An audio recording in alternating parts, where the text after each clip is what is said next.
Hey guys, good morning. It's Robb Moffett. Today we're going to do another book review.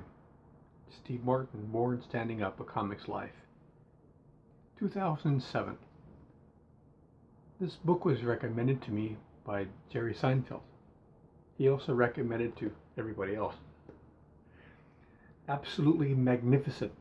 One of the best books about comedy and being a comedian ever written. It's a pretty good recommendation. There's 9 chapters. It's a quick read. You could read this in an afternoon or half a day. It's not surprising that it's well written because Steve Martin has shown himself to be a very good writer. He's written numerous books, plays, movies, but this is a very personal book. It's his autobiography, and 9 chapters. It starts off when he was a child, and then into his early career, then into television, and then to stand-up, and then leaving stand-up. The first thing you're struck by reading the book is the tenderness he describes his family life, and also the deep disappointment in which his father never really was impressed or felt any joy about Steve Martin and his career. That's pretty common. A lot of creative people, they don't get any positive feedback from their family and friends. The people they would most like to get it from oftentimes goes lacking. That's very normal. However, his mother loved him and his career and what he did tremendously, so he wasn't like all bad news in that respect. But I said it's very common. You look at the early jazz musicians. You had Bix Beiderbecke. He went back home, I think in Iowa or someplace, and he opened up the closet in his records that he had sent home to his family. He had never been removed from the packages. They were never played. That's gotta hurt. But Steve started working at a very early age at Disneyland. His father was a realtor. They moved to a suburb of Los Angeles or someplace in California, and he began working after school, very young age. And then he got other jobs at Disneyland, and he worked in the magic shop and with a Western theme park part of the Disneyland. And as he grew in his career, he ended up using just about everything he ever learned in different jobs and different people he met. That was something that struck me. He never stopped working from an early age. You see Steve Martin become big and famous and have a wonderful career, but one of the things that is a constant theme is how much work that went into building up his profession to where when opportunity struck, he was able to take advantage of it. But that was a tough life. Everybody else, when they're kids, summertime, they're enjoying themselves with their friends, or after school, he was always working. But working every day, he was building up skills and a skill set that was able to enable him to succeed. He doesn't spend a lot of time name dropping. I think he talks about his girlfriends more often than some of the people in the industry, in the entertainment industry, which was interesting. And some of it was pretty funny. There was one instance where he was I won't tell you who it was, I don't want to ruin the book for you, but he was in love with a particular girl, truly in love. And she left to go to Europe to work on around a film that was being made in Europe. And the director stole his girlfriend. And he got a Dear John letter. And years later, he was married to a different woman. And this director tried to put the moves on his wife. Tried to hit on his wife. And Steve wrote that I don't remember the director's name, but so and so died in 2000, whatever. And he wrote, I was not the one that killed him. It was not I who killed him.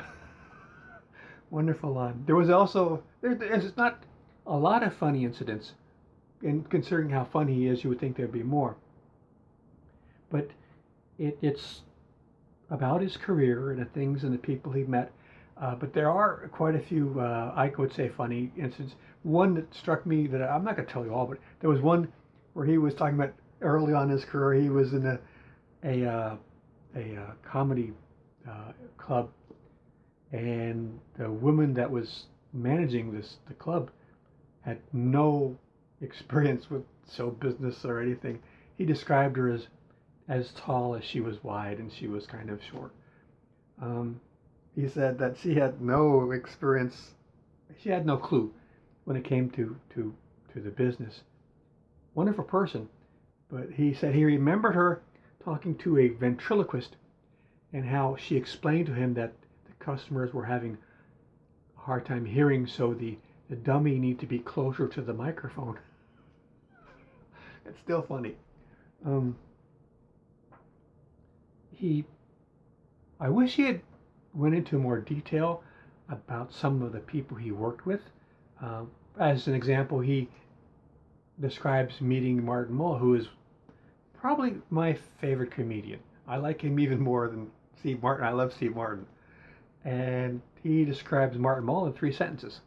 And I wish, he had, he positive, they were glowing, he doesn't really say too many negative things about anybody. In fact, there's only one episode where he really gets angry, and that's at the end, when he decides he's just going to leave stand-up. He talks about his movies, and he mentions them. He only talks about the first one, and that was interesting to me. One of the best parts about the book was him talking about the movie The Jerk, which is where I came to know about Steve Martin. I was working on a ship, the motor vessel Lionheart out of Miami, roll-on, roll-off vessel, and it was back like 1979, 1980, and VCRs and VHS tapes were brand new, but they were very expensive. The average person didn't have one, and the ship had one. And every trip, the ship would get 10 new videos. They'd get 2 porno movies and 8 regular movies. I'd never seen a video before. And there was a Sunday. I just got on the ship the very first day, and I was eating with my shipmates, and in the day room I could tell the television was on. I could hear Channel 10 news, and my one shipmate, he was strange looking. He looked like Popeye. Had bald head, kind of bug eyes, and he had the big arms like Popeye. And he spoke in monosyllables and grunts, and it was steak night on Sunday. It was steak night. He was eating. I had a steak. I was starting on mine. He was on his second steak. By the time I finished my steak, he was on his third steak, wanting his fourth one, and I saw the cook come out and give him the stink eye. And the cook looked like Dan Blocker on Bonanza, but he was a black guy, but looked like the Hoss from I'm dating myself. That was an 80s show, 1979. And to the left of me was my other shipmate, the most terrifying person I've ever worked with. He was extremely affable, friendly, normal-looking person. His name was Walt. He only had 3 stories, and he never stopped telling them. And no matter what you would talk about, he would steer the conversation back to one of his 3 stories. One of them was, when he was younger, he was a lifeguard. He had saved someone's life. The second one, he was working on a ship, and the ship was in trouble, and he was a welder, and he was able to weld and use his knowledge and experience and tools or whatever he had to make this weld and save the ship. The third story I've forgotten, thank the Lord. But no matter what you were talking to him about, or even if you weren't talking to him, he would bring up one of these 3 stories. And after a while, it's like you tried to get away from him. You'd hear him in the hallway talking to someone he had cornered, talking about welding in great detail, and you'd run the other way. He was just frightening. Oh, it was awful. So while I'm eating my meal with these two gentlemen, I hear in the day room this music start. Waka waka wak wak, boom boom boom. Like it was porno music from the 70s.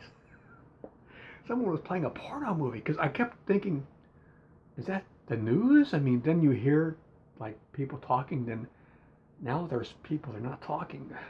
They're doing something else, and you can tell what's going on. And you're eating dinner. And I never heard anybody listen to porno movies on the ship again. But whenever we would go to like Ecuador, the Ecuadorian guards would come on board the ship, and they would want to watch a porno movie. They didn't speak English, but they would go, "Waki waki." They want, and I knew what they wanted. So I'd take them to their room, and I'd pull out a movie like Predator or Alien and plug it in the VCR for them, and they'd sit there and watch, hoping something was going to happen. Something did, but it wasn't what they were expecting. Alien was a good one. But anyway, that night, getting back to Steve Martin, I was off my watch, 8 to 12, and 1 o'clock in the morning, I'm looking through the tapes, and I found the movie The Jerk. And I think I watched that movie about 8 times. The only other movie on the ship that got watched more often than Steve Martin's The Jerk was The Sand Pebbles with Steve McQueen and Candice Bergen, that bitch. She got Steve McQueen killed.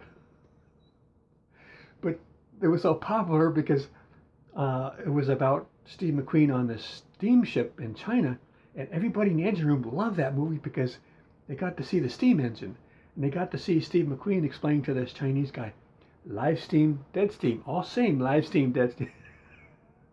It was like the steam engine was like a supporting role in the movie. It's probably still today one of the most popular movies on board ships as far as the engine room goes. It's an engine room movie. They don't make too many of those. But yeah, I watched The Jerk about 7 or 8 times. There were so many wonderful scenes.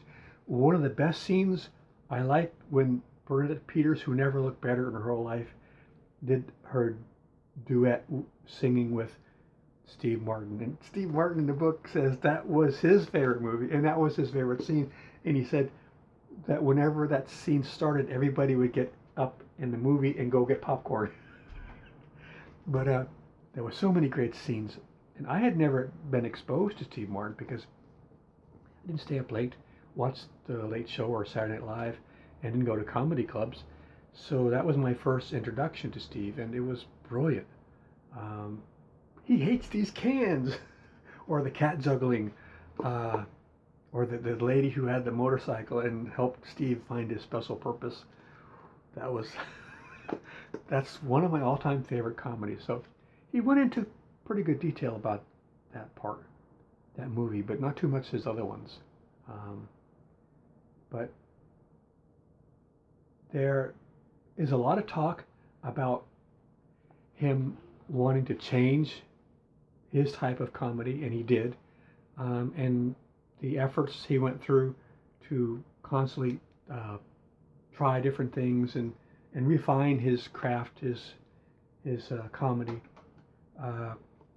You got a sense of how difficult stand-up is, just going to city after city, day after day, week after week, month after month, year after year, and you're in a stadium, or not a stadium, but a club, and the lights are on, and you can't really see anybody out in the crowd. And he said, if you turn the lights on, nobody laughs. So you keep it dark, but then you really can't see anybody, and there's not much of a connection. You go back to your hotel, you try to calm down for 2 hours, you fall asleep. Next day, you do it over again, city after city. It seems like it'd be a glamorous life at first until you start getting into the details, and then it's kind of rough, kind of a little sad in a way. You're making people laugh, but who's making you laugh? You can't even see anybody out there. You can hear them, but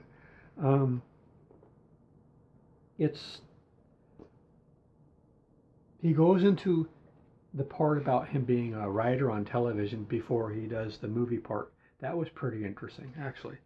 and some of the people he worked with. He did go into detail a little bit uh, about some of the people he respected in the industry and really liked. Um, so, would I recommend this book? Yes. Um, I also wish I was still on the Lionheart, like going to Ecuador, listening to the Jerk, uh, 1 o'clock in the morning. Um, so yeah, it's parts of it are very, very tender when he writes about his family. A little bit sad some parts, but overall, very well written. It's a wonderful window into the life of a person and the industry of making people laugh. Um, if if I get a chance, I'm going to check out his other books and read them too. So I hope this was something you were finding interesting, and go check out The Jerk.